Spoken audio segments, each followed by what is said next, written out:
Let us do some selected homework problems. So we're going to start with number 152, which says, for the following exercises, the given functions are the position, traveling along a horizontal line, find the velocity and acceleration, and determine the time intervals when the object is slowing down or speeding up. So we're dealing with that last function, t over 1 plus t squared.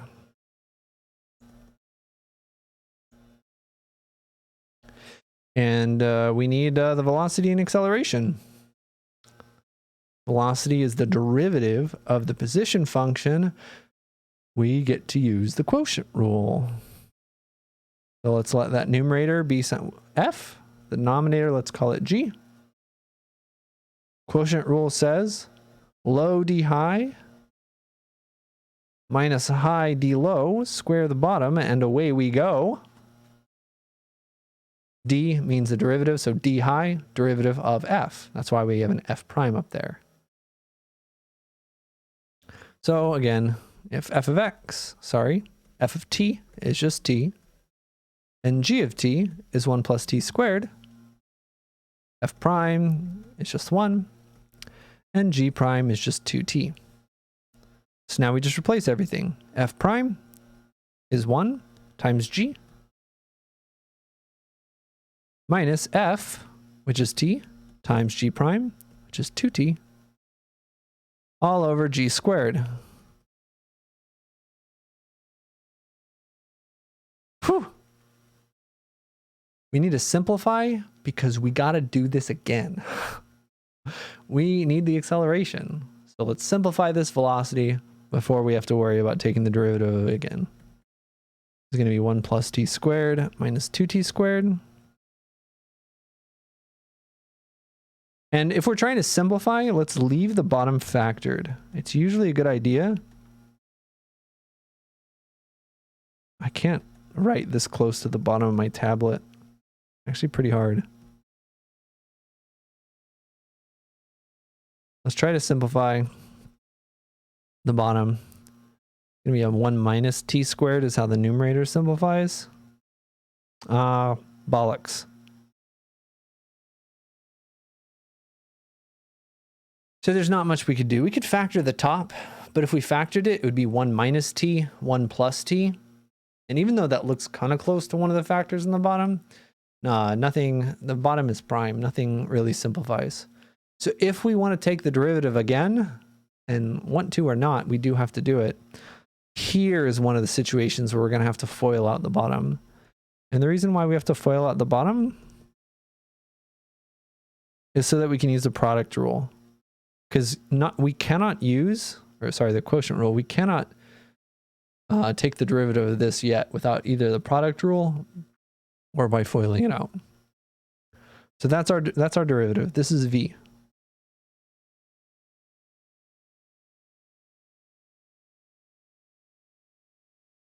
We also need the acceleration, which is the derivative of v.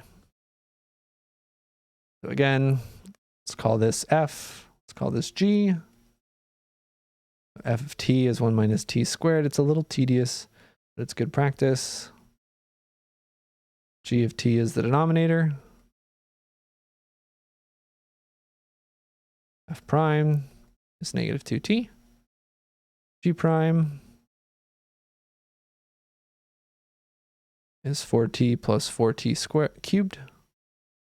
Oh, the cubed got cut off a little bit on your side. And then again, it's low d high minus high d low. Square the bottom and away we go. It's a good idea to write this step just to make it easier to substitute. F prime is negative 2t times g, just kind of messy,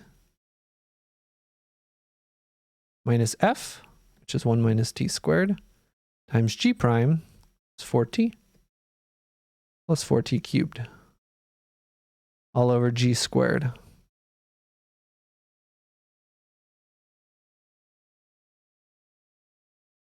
And now we're gonna, again, once more, have to simplify this. So get your algebra skills ready. Distribute that first one. It's going to be negative 2t minus 4t cubed minus 2t to the fifth. And then we're going to have to FOIL out that second one. I'm going to keep that negative sign for now. And FOIL it out 4t plus 4t cubed minus 4t cubed. Oh. Minus 4t to the fifth. Interesting. Because this is, yeah, this is basically a difference of squares. It actually makes me wonder whether I could have. These cancel really nicely, right? And the bottom, I will factor the bottom. I'm going to refactor the bottom. It's going to be 1 plus t squared squared squared. Ha! All right, so this is 1 plus t squared squared. And then we're also squaring that. So that's going to make that exponent on the outside now a fourth. So now it's 1 plus t squared to the fourth. 1 plus t squared squared squared. What's happening here? Now we could keep cleaning this up just a little bit. It's going to equal negative 2t minus 4t cubed minus 2t to the fifth. And then that becomes a minus 4t plus a 4t to the fifth. All over 1 plus t squared to the fourth. Now we'll collect like terms. I don't think anything super nice is going to happen. Negative 2t to the fifth plus 4t to the fifth is now positive 2t to the fifth. Minus 4t cubed is the only one like that. And then minus 2t minus 4t is a minus 6t. And we're going to hope that something cancels and we can simplify a little bit more. So let's factor the top now. The greatest common factor is a 2t. That leaves us with t to the fourth minus 2t squared minus 3.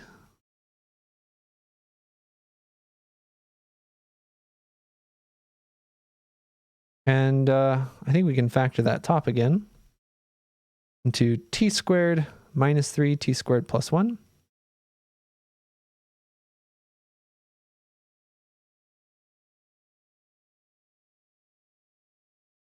Ah. Something happens. It got cut off a little bit. T squared plus 1 is the same as 1 plus t squared. This cancels with one of these. So the velocity, we had that earlier, was just 1 minus t squared over 1 plus t squared squared. And the acceleration we just found is 2t times t squared minus 3 all over 1 plus t squared cubed. That is, woo, a fun problem. If I were actually doing this problem and trying to be very careful, I would probably have double checked some more things. Let me know if you see an error here. I went through it kind of quickly, but I think this is pretty good. That's our velocity and acceleration functions. That was part A, and now it wants us to determine when is this speeding up and when is this slowing down. All right, so let's copy it to the next page so we can answer that question. It's speeding up. Speeding up is acceleration. All right. This is actually wait. This is a complicated question. Goodness, because this is a complicated function. And it's speeding up or slowing down, because just like it's not just when acceleration's positive, right? Because if acceleration's positive and the velocity is negative, that means it's going backwards, but decelerating. And if it's speeding up and the acceleration is negative, it means it's going forwards but slowing down. So this is actually a pretty difficult question. Because if we just look at the velocity, right? The denominator is always positive in the velocity. But these things are changing signs a lot. Like if we graph these, and you can absolutely graph all of these with Desmos. Let's look at the velocity equation. We look at the velocity equation, that's 1 minus t squared over 1 plus t squared squared.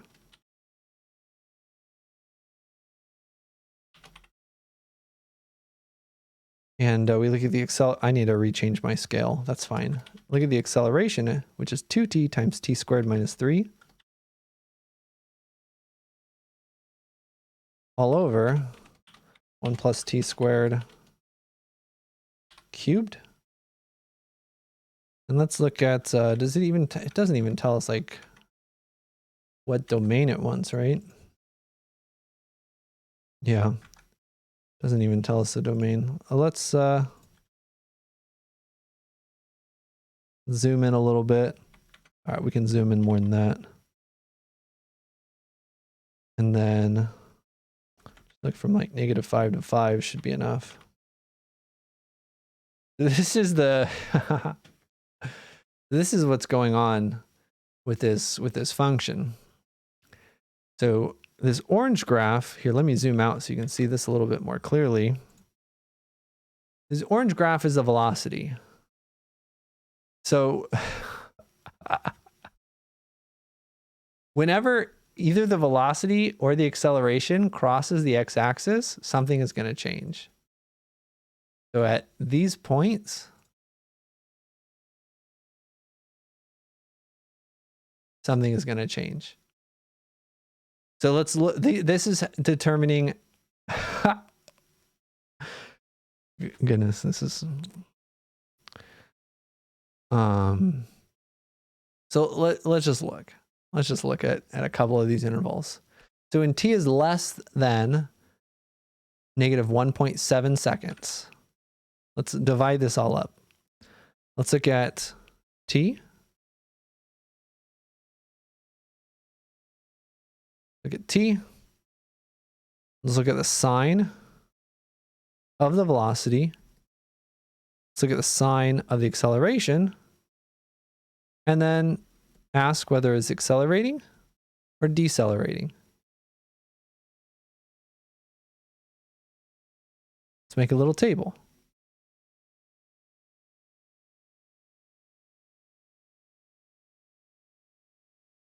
So in t, we're curious about when things change signs. That's why we're specifically looking when the y value on this graph is 0. Right? Because the only way for a continuous function to go from positive to negative, speeding up to slowing down, is when it crosses. So when t is less than -1.7 approximately, to the left of this first dot, the velocity, which is orange, and the acceleration, which is pink, are both negative. So the particle is moving backwards, and the acceleration's becoming more negative. So if you're moving backwards and you're accelerating backwards, that's like if you're on a moving sidewalk and then you start walking and speeding up backwards. Well, to somebody who's not on the sidewalk, you're going backwards really fast. You are accelerating.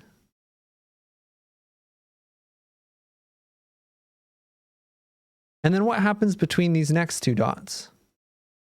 From -1.732 to -1.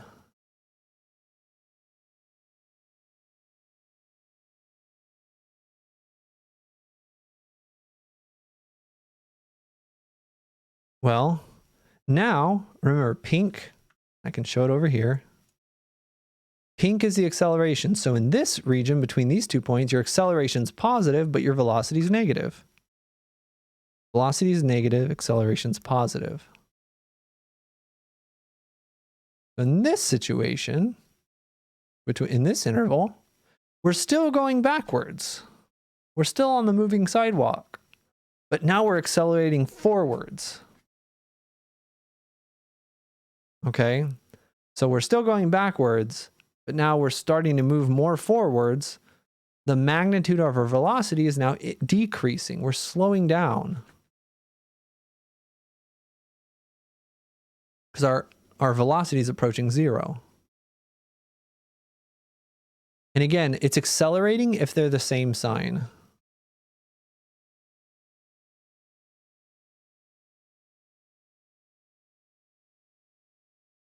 And we can just keep on going through this. All right, the next interval, -1 to 0. They're both positive.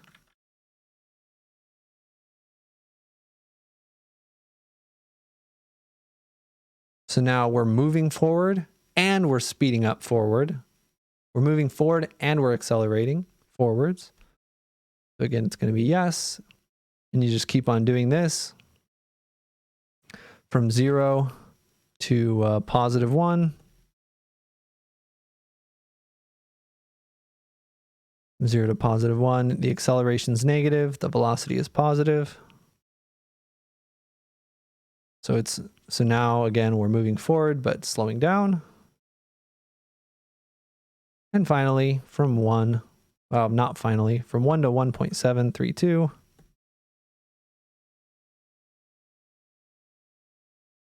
right, in this interval over here, they're both negative, just like at the beginning.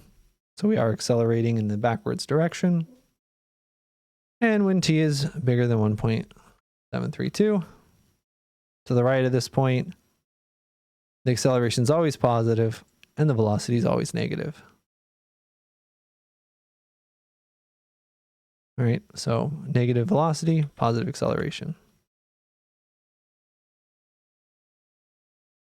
All right, so again, it's no. So the problem is asking us, what intervals is the object slowing down and what intervals is the object speeding up?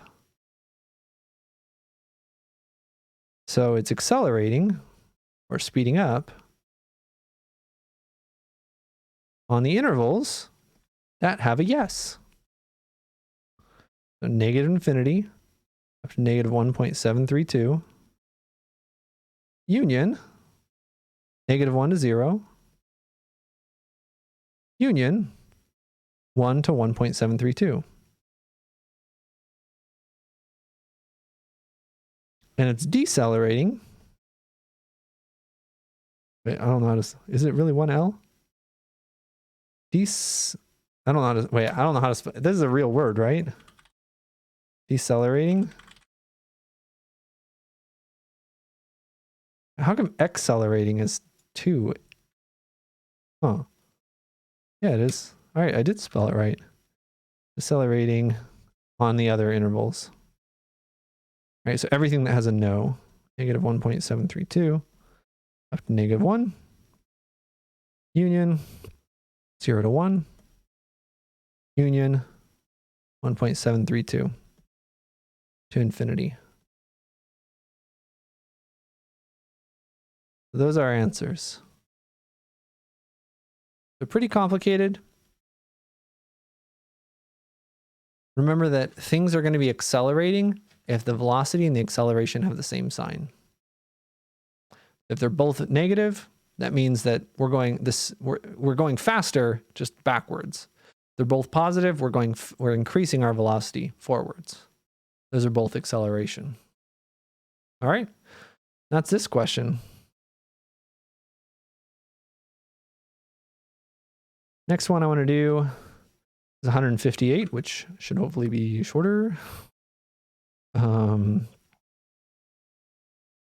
Position function gives the position in miles of a freight train where east is the positive direction and t, we actually kind of already did that. I want to talk a little bit about 159 instead.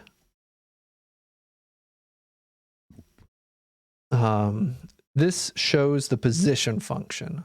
This is a position function, so the velocity is going to be the slope. Use a graph of the position function to determine the time intervals when the velocity is positive, negative, or 0. So we're just going to be looking at this function and finding when the velocity, which is the slope, is positive, negative, or 0. v of t is positive when there's a positive slope.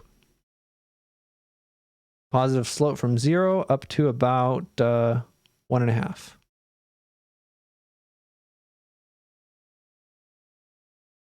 And then it's decreasing, and then it's constant. And then it's decreasing again, and then it's positive from about 6 up to 7.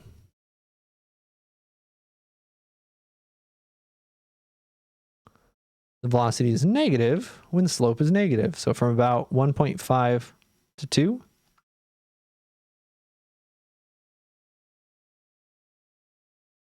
The derivative here does not exist because the limit from the left of the slope is different from the limit of the right of the slope. Same with the derivative here. It also doesn't exist here. So it's also decreasing, negative velocity from about 5 to 6. And the velocity is constant. So it's constant at an instantaneous moment right here. The slope is flat, around 1.5. But it's asking for intervals. So an instantaneous moment is not really an interval. There are ways that we could talk about it, though. I'm going to actually say constant at t equals 1.5. And the entire interval from like 2 to 5.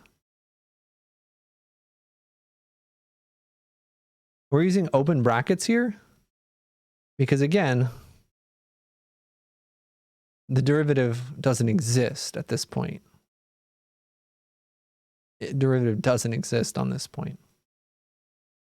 Right. Oh, and also the velocity is 0 at t equals 6. All right. Velocity is constant, meaning the position function has a slope of 0. That's what it wants for part A. Sketch the graph of the velocity function. That one's harder. I'm actually going to graph both of them. It's much easier to do them together. So we go up to, let's have 5 hashes up. Maybe let's go up this high.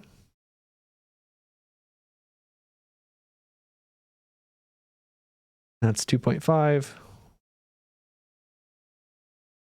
And then we need 7 to the right.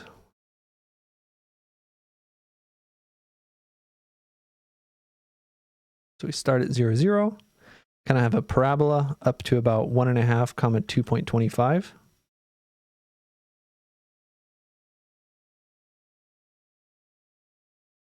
Then a little parabola down to 2, 2. And then we're constant up until 5.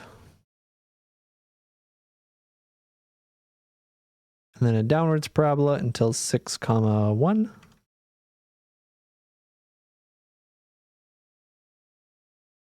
And an upward parabola. So this is just copying down the original function, s of t. Now we want the velocity. The velocity is 0 at 1.5, at 6, and everywhere in this interval. That's how we're going to start our graph. Position's constant on that interval. I'm using this blue line just to switch between part A and part B.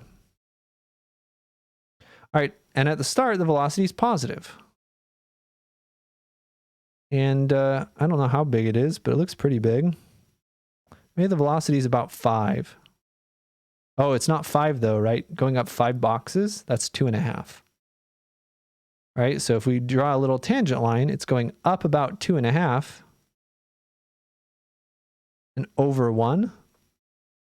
So it's a slope of about 2.5. Let's say it starts here. And if it looks like a parabola, then the slope should look like a line, right? If the position function is a parabola, if it's some quadratic, the slope will be a line because of the power rule.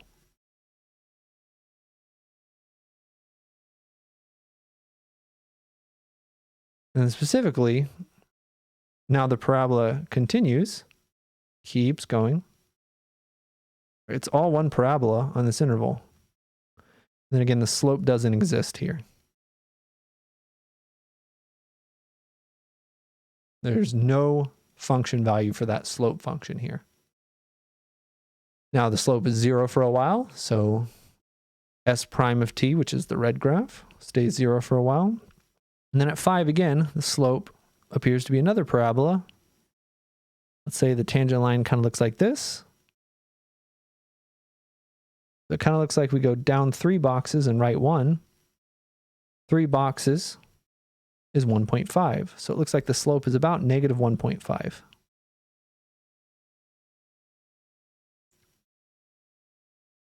Oops, slope doesn't exist here. We need an open circle because the derivative doesn't exist here.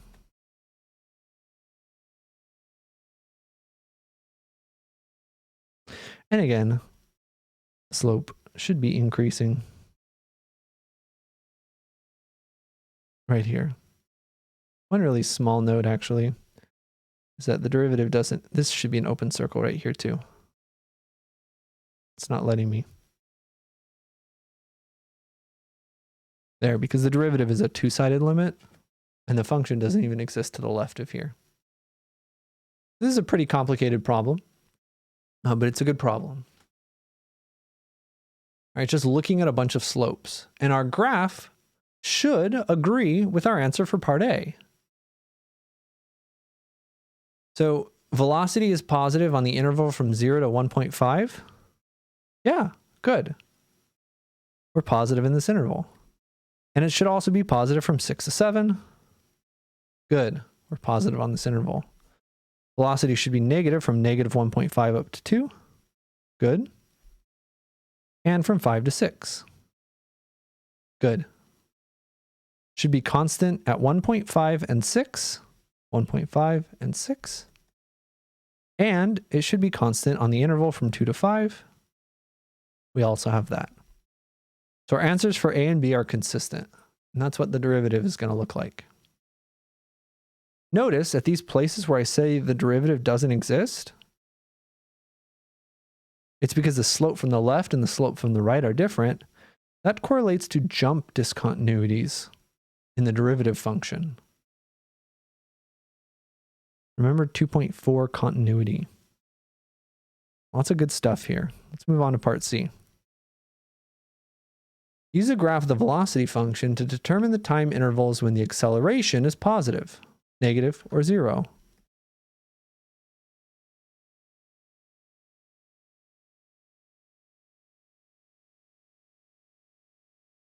Acceleration is the slope. Let's do it in green. The slope of the velocity. So when is the slope of the velocity positive? When is the slope of the red graph positive? The slope of the red graph is only positive here, from 5 to 7.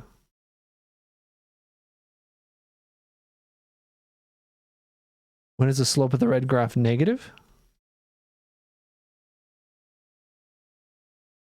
Slope of the red graph is negative from the interval 0 to 2. And the acceleration is 0 or constant when the slope of the red graph is 0. Slope of the red graph is 0 on the interval from 2 to 5. And if we wanted to, we could really just we could graph the acceleration function on the same thing, right? It's just that slope of, oh, we're not going to do that. We could though. All right, how many parts are there to this one? Part D, when is the object speeding up or slowing down? Again, same comment. It's speeding up when the velocity and acceleration are the same sign. Slowing down when they're opposites. All right, I'm actually going to make a little note to myself right now to remind you guys about that, since I didn't really cover it that much in 342. Speeding up, signs are the same. So the acceleration is positive on this interval. When is the velocity also positive on that interval? Where do these intervals overlap? Positive acceleration and positive velocity. Only from 6 to 7. So it's speeding up only on the interval from 6 to 7. That's the only thing they have in common. It's slowing down when their signs... Oh, sorry. That's the only time when they're both positive. When are they both negative? 0 to 2.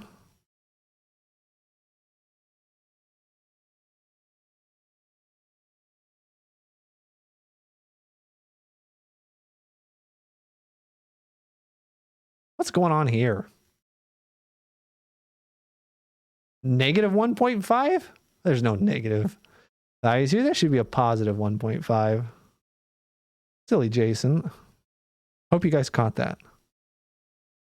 So when are they both negative? Velocity and acceleration are negative. Where these intervals overlap? 1.5 to 2.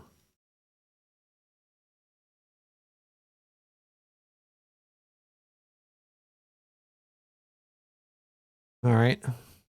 They're slowing down when they're opposites.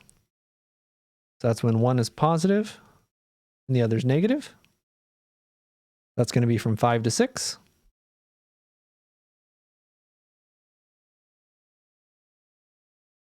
And when one is negative and the other's positive, 0 to 1.5.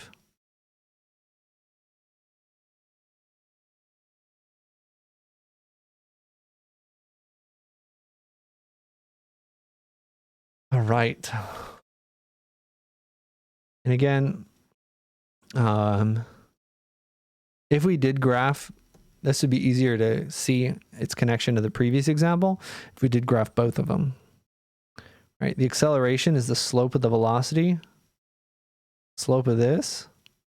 We go down 1.5, down 3 boxes over 1 box. So the acceleration is a constant right here.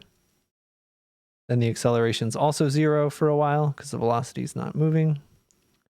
Then the acceleration is a positive 1.5 up here. Again, our answer for D, they're both negative in this interval,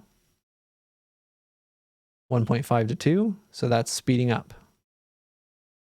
They're both positive in this interval, 6 to 7, that's also included in our speeding up. They're opposite signs in this interval, which we have, and this interval, which we have. Okay? And 0 is not a signed quantity, so it's from t equals 2 to 5, not speeding up or slowing down. It's just not moving. That's number 159. Let's do 160.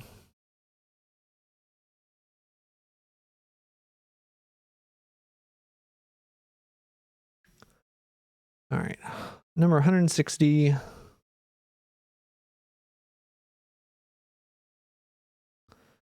Is asking us to look at a cost function in dollars of a company that manufactures food processors. And the cost function is 200 plus 7 over x.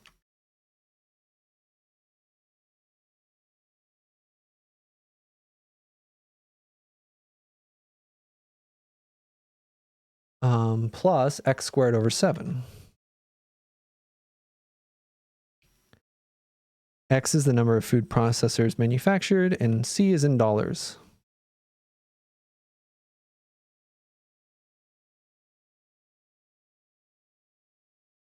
All right, great. Find the marginal cost function. So the marginal cost function is just the derivative of the cost function. So before taking the derivative here, it can be useful to rewrite it a little bit.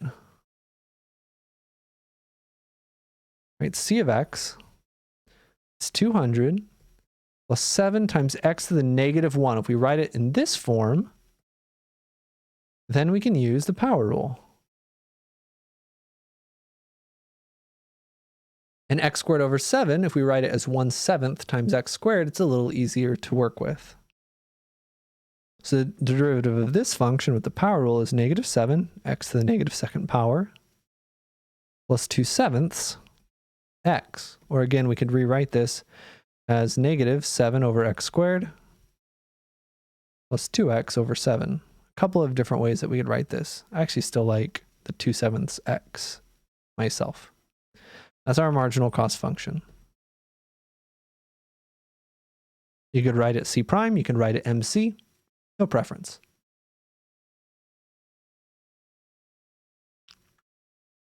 For part B, use the marginal cost function to estimate the cost of manufacturing the 13th food processor. C prime of 12 is the marginal cost at a production level of 12 units, which says, here's an estimate for the additional cost of producing a 13th unit. So if you plug in 12 there, we'll use a calculator.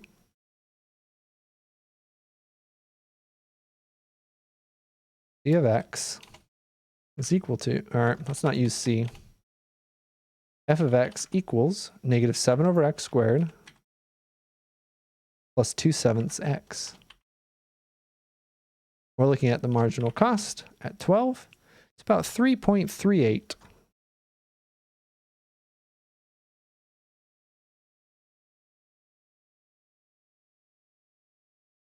Which means if we're producing 12 food processors, the 13th one is going to cost about an extra $3.38.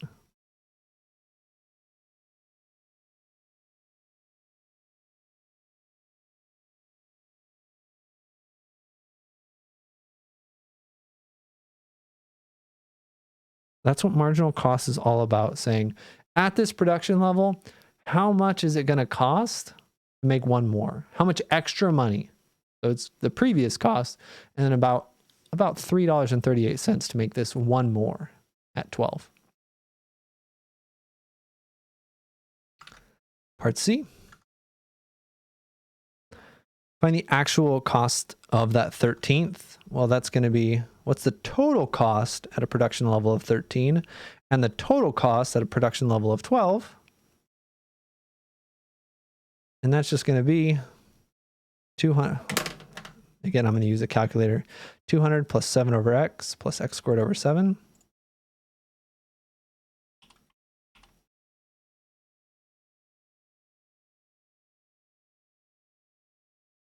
The cost of doing 13 is 224.68.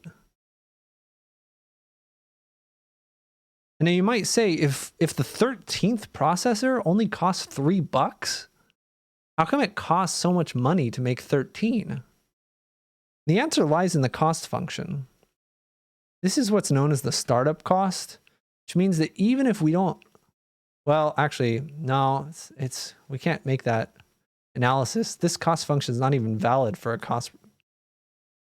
production level of 0. Production level of 0, the function is not defined. But yeah, so for some reason, this cost function heavily penalizes us for low production levels. There are a couple of reasons why that could be. Anyway, the cost of 12 units is $221.15.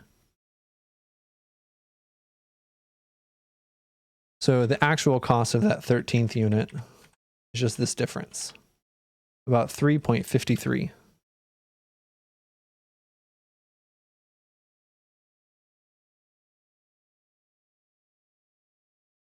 So we said the extra cost is going to be about $3.38.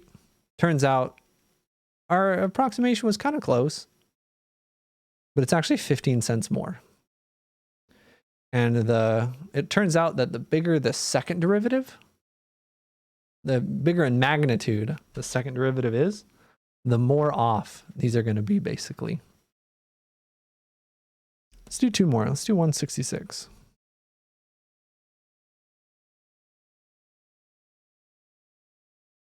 Centripetal force of, yeah, I remember this one. I chose this one just for you guys. Of an object of mass m is given by F of r equals mv squared over r.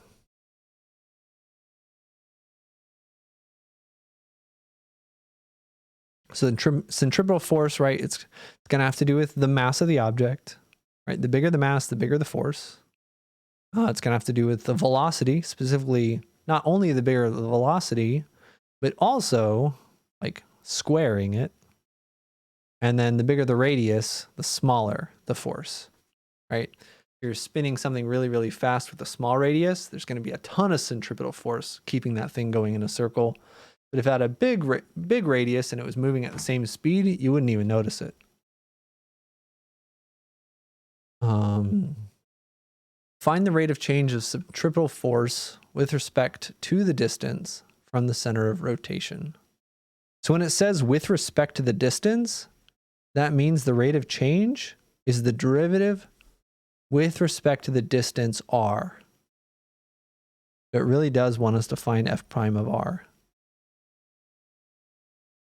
So let's rewrite this again. R is the variable, and we're treating m and v as a constants. We can write it in this form. R in the denominator is like r to the negative first power, and we're treating these as constants. And we're treating this as a variable. So, oops. We're not taking the derivative yet. We're just rewriting the function. We want to take the derivative. So we use a constant multiple rule. The derivative with respect to r of this thing, you can take out the constants and just take the derivative with respect to r of the variable part. That's the constant multiple rule from 3.3. That's going to be mv squared times, let's use the power rule, negative mv squared over r squared is how we could rewrite this. That's what it wants us to do for part A. For part B, find the rate of change of centripetal force with these things. So m is 1,000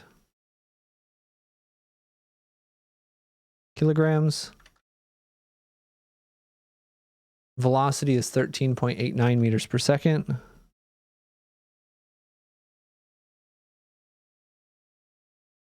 Distance is 200 meters.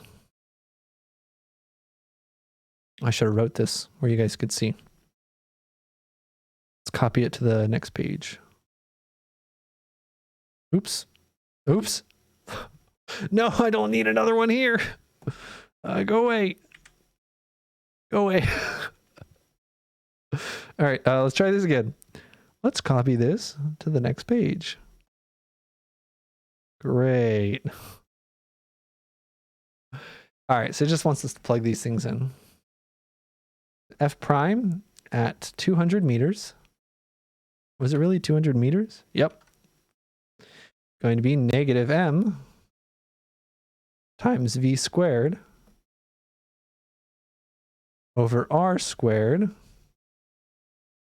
Type that into a calculator. You're going to get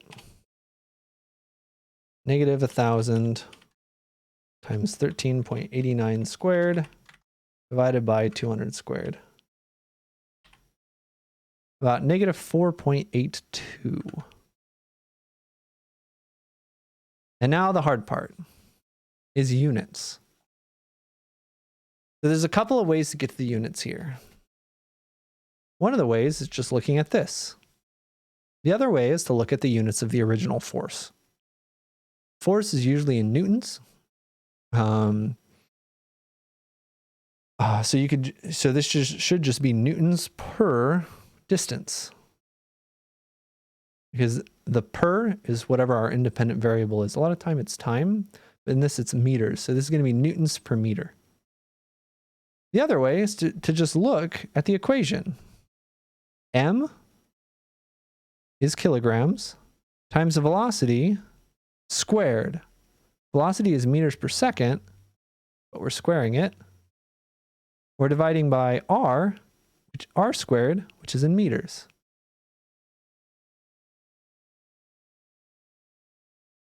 So the meters squareds should cancel.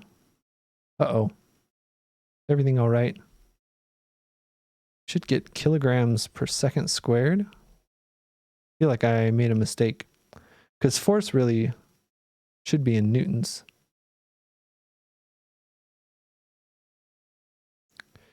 And newtons are kilograms meters per second squared. I'm missing a meter somewhere. Missing a meter somewhere, which makes me a little nervous about my answer. The original force equation was mv squared over r. We took the derivative, get negative mv squared over r squared. That is right.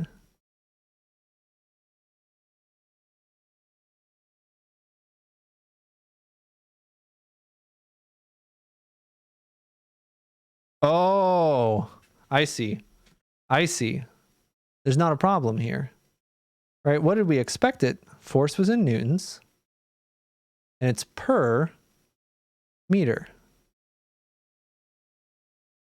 Well, recall, a newton is just kilograms times meters per second squared. So what's newton divided by meters? That's just kilograms meters per second squared divided by meters. That's kilograms per second squared. So these are the same thing. Newtons per meter is the same as kilograms per second squared. This would be more appropriate in this case. That's how the force is changing. With every increase in radius, with every increase of distance from the center of rotation, yeah, that's a radius. With every additional radius, the centripetal force goes down by about it goes down by about 4.8 newtons. All right. That should be pretty good on this. Let me know if you have questions about this. I love physics. I actually don't know too much physics. The only physics I really know is the physics that's related to calculus directly. But I do like it a lot, so I'd be more than willing to talk to you about it. Last question of this long video, but I do want to make sure I'm giving you guys enough example problems. Especially since this one in particular and some of the earlier ones have some more complicated things. Like, yeah, these ones. So these ones are dealing with something that we haven't introduced yet, but I posted a little bit of context or a little bit of reading material if you're curious about it. Something called, I actually don't know how to say this person's name, but I think it's Halling. I had not heard of it before reading a little bit about it. But Halling type equations. There's type 1 equations, there's type 2 equations, there's type 3 equations, and they just model different levels of information. So the type 1 equation is talked about in problem 171. The answers to that in the bottom of the book. 172 is the one we're going to look at, which is the type 2 equation, and so it's more complicated.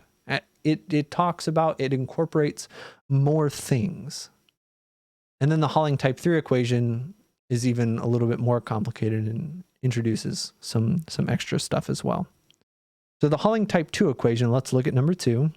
Oh, and real quick, let's finish the introduction. These equations do describe the ecological event of growth of a predator population. And so the growth of predator is it's affected by how much prey there is and some other factors. The type 2 equation is in this form. F of x equals ax over n plus x.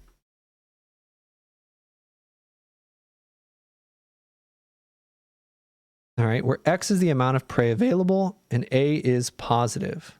And it's the rate. It's a rate. A is positive. Rate they meet, basically. So if A is really big, that means there's a lot of interaction, like between predator and prey. Maybe they all go to the same place to drink water, you know, whatever. I'm not an ecologist or anything, but just trying to think of ideas. Just high A means that they are really in the same locations frequently, or mix very frequently. Low A's would mean they are not. So graph a Halling type 2 equation giving A equals 0.5 and N equals 5. It did not tell us what N was, but we'll probably talk about it. So graph it with A equals 0.5 and N equals 5. You can graph it on Desmos. F of X equals A, which is 0.5 times X, divided by N, which is 5 plus X. So this is what this function looks like. We're only caring about positive X values. And let's zoom out a little bit. I don't know. Or how much, I don't know how much prey we care about, but notice what's happening. Even if we look at a huge number of prey, the predator levels aren't going that high. In fact, what are these Y values approaching? Looks like they're getting pretty close to 0.5. Looks like they're getting pretty close to that A value. So what I would postulate from what I know about differential equations and some applications about that has something to do with a carrying capacity, and that in this specific situation, because of this constant, what did the constant A, what did that 0.5 represent? That 0.5 has to do with how much they meet up. So it probably has something to do with the proportion between predator and prey in the long term, given this model. But again, that's conjecture. That's me guessing from a mathematical standpoint, but not from a biologist standpoint. All right, so we did graph the function as it wanted. What are the differences between type 1 and type 2 equations? Well, the type 1 equation was the previous problem. Type 1 equation is just 0.5 times X. So very, very different, right? One's a line and one's one levels out. So you can make some conjectures about the difference, both mathematically. Again, let's look at a smaller region. Mathematically and also conceptually as to what the differences of these ones are. Type 1 says that the predators, like with an increase of prey, there will always be an increase of predators. Type 2 says that the predators are actually gonna balance out, or not balance out, but stagnate, basically, even if there's a lot of prey. And one way to kind of incorporate that logic, right? An infinite number of prey is more food, but it's also less living space. So if we're looking at just a specific area, right? Infinite amount of food is not necessarily going to mean that we can keep growing as a predator. So you can make some comments about that for 2A, 172A. Take the first derivative and interpret the physical meaning of the derivative. So again, A is a constant and N is a constant. We're going to have to use the quotient rule. F prime of X. Oh, all right. We can't use F. We're already using F. Is low D high minus high D low. Square the bottom and away we go. The top function is A times X, where A is a constant. The bottom function is N plus X, where X is a constant. Derivative of the top is just A. Derivative of the bottom is just 1. N and A are constants.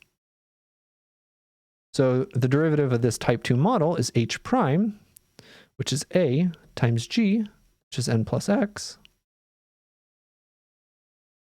minus h, which is ax, times g prime, which is 1, all over g squared. And we can simplify this. Let's distribute. an plus ax minus ax, over n plus x squared.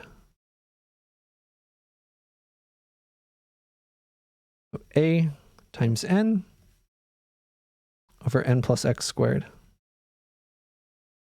And remember that a and n are just constants. They didn't want us to take the derivative.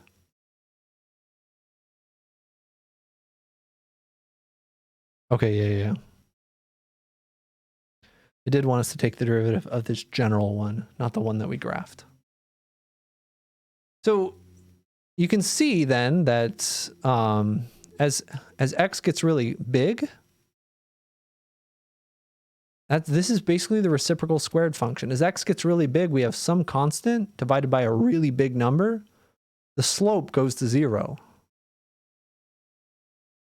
Right? Slope goes to 0 as x goes off to infinity. This is our derivative. Show that f of n is 1/2 a. Well, again, what is f?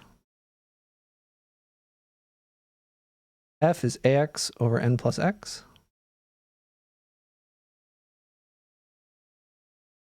And it wants us to look at f of n. That's going to be a times n for n plus n. Just wants us to plug in n for x.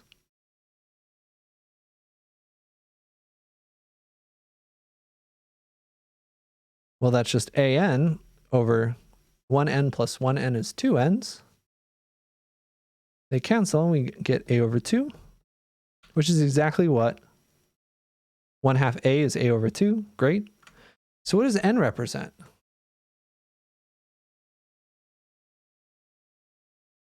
F, think of f. F is some measure of the population of predators. Okay, and it hasn't told us exactly what kind it is, what kind of measurement. Maybe it's the ratio of predators to prey. That would be my guess. But it didn't tell us. And specifically, we know that A is that carrying capacity. A is like the maximum. It doesn't matter how much prey there is. A is the maximum amount of this predator level. So N, when we have N prey, we have A over 2 predators. When we have N prey, that's like half of our carrying capacity. All right, so what is it asking us to do?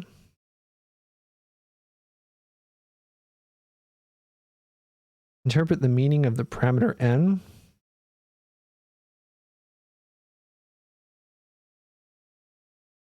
It's a good question. It's just how long, so it has to do with the growth rate, right? It has to do with how long does it take to get to half of that carrying capacity, basically. And that'd probably be a decent explanation. I'm sure you could go a little bit deeper, but it does have to do with the growth rate. Another way to kind of look, oh, it's not actually probably worth it to talk about the derivative. Yeah, let's just say how long it takes.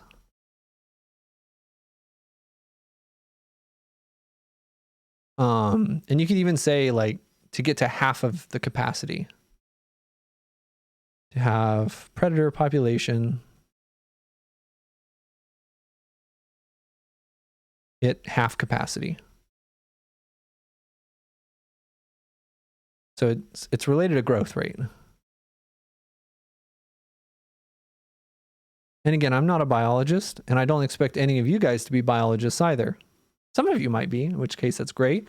It just wants you to use the math and interpret the math in a way that like is an educated guess. So I'm not saying that this is the 100% correct answer and explanation for n. I'm showing the thought process and the logic for approaching these kinds of problems in the textbook. Because again, like these problems in the textbook are hard and there's a lot of applications that I do not expect you guys to be physicists. I do not expect you guys to be biologists. I do not expect you guys to be, what are the other applications? Those are the big ones that we're going to come across. What I do want from you is to be able to look at what the book is telling you, look at these values and these models and make educated guesses, essentially. Okay. So that's what I'm kind of looking for right here. Part D is wanting you to find and interpret the meaning of the second derivative. And then we already talked about the second part of part D, why it's more realistic, because again, it has to do with infinite prey doesn't necessarily mean infinite predators. Okay. All right. So let's do the last thing, part D. It does want us to find the second derivative. The second derivative is just the derivative of the first derivative. So f double prime of x is just the derivative of that first derivative, which we said was an over n plus x squared.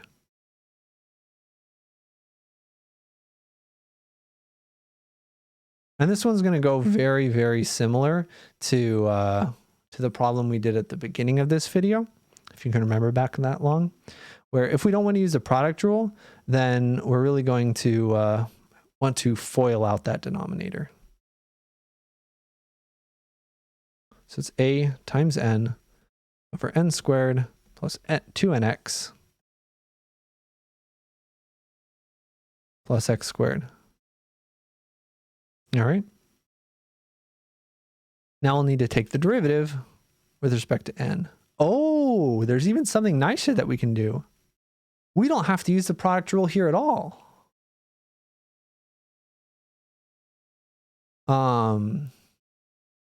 Although we do have some, hold on. We don't have to use a product rule because there's no x in the numerator, but it's a little bit of a tricky situation because we haven't introduced something called the chain rule yet. We actually do need the chain rule here. I don't think you're supposed to be able to take this derivative yet. With the tools that we've talked about, I feel like you really don't have the tools necessary. I'll think about this one and decide more about whether I want you to be able to do it or not. I'll give you guys an update. But yeah, basically it's a and n, they come out in front.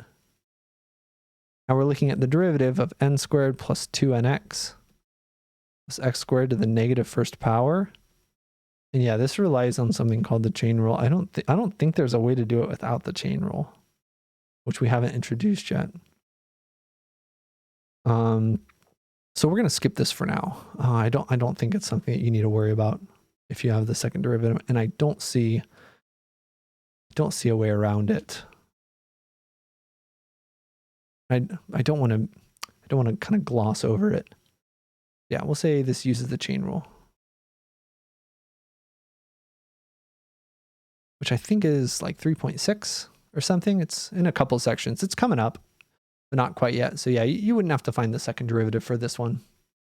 That should be pretty much what I want to do. Again, I'm going to try to have these homework videos be a little longer in the future.